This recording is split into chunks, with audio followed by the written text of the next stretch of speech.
কবি শেখ সাদী রহমাতুল্লাহ আলাইহি ফারসি ভাষায় ডাক দিয়ে বলে, সদওজুদস রহমাতাল লিল আলামিন মসজিদে ইউসুফ হামাদায়ে জমিন। জোরে জোরে বলো আল্লাহু আকবার।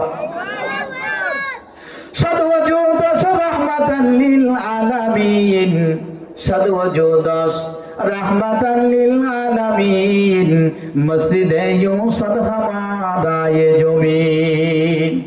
ওই বান্দা যখন এই কনকনে শীতের মধ্যে ঠান্ডা পানি দিয়ে ওযু বানায় নিজে পবিত্রতা অর্জন করার পরে নামাজের মুসল্লায় এসে দাঁড়িয়ে যায়, যখন বলে আল্লাহু আকবার, ফেরেশতারা সঙ্গে সঙ্গে উড়াল দিয়ে আল্লাহর কাছে যায়, বলে আল্লাহ আপনার এই বান্দা দুনিয়ার বুকে আরামদায়ক বিছানাটা ছেড়ে দিয়ে কষ্ট নিজের অন্তরে স্বীকার করার পরে ঠান্ডা পানি দিয়ে পবিত্রতা অর্জন করেছে। আয় আল্লাহ, যখন সে ঠান্ডা পানি দিয়ে পবিত্রতা অর্জন করে দেখে আমার এত কষ্ট লেগেছে, আমি কষ্ট সহ্য না করতে পেরে আমি ফেরেশতা আল্লাহ আপনার কাছে উপস্থিত হয়ে গেলাম। আল্লাহ পাক রব্বুল আলামিন ফেরেশতাকে বলে, ও ফেরেশতা কিসের জন্য এসেছো? বলে আল্লাহ আপনাকে যখন পবিত্রতা অর্জন করার পর সালাতে দাঁড়িয়ে সর্বপ্রথম যখন আপনার গুণা সত্য বর্ণনা করেছে, যখন ওই বান্দা জবান দিয়ে বলেছে আল্লাহু আকবার, আপনি সবচেয়ে বড়, আপনার চেয়ে আর বড় কেউ নাই, শোনার সঙ্গে সঙ্গে আমি আর দুনিয়ার বুকে না থেকে আপনার কাছে উপস্থিত হয়ে গেলাম।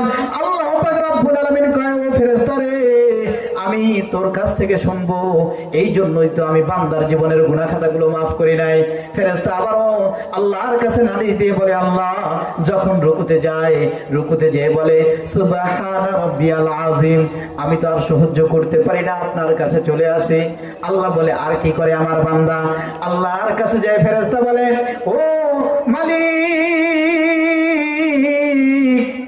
আপনার বান্দা দুনিয়ার বুকে যখন ওই রুকু থেকে উঠানোর পরে সিজদায় যায়, নিজের কপালটা যখন মাটির লগে লাগায়া দেয়, এর চাইতে আর আমি কোনো কিছু নিম্ন পর্যায়ে দেখি না, এই জন্য আমি আল্লাহ দুনিয়াতে না থেকে আপনার কাছে চলে আসলাম।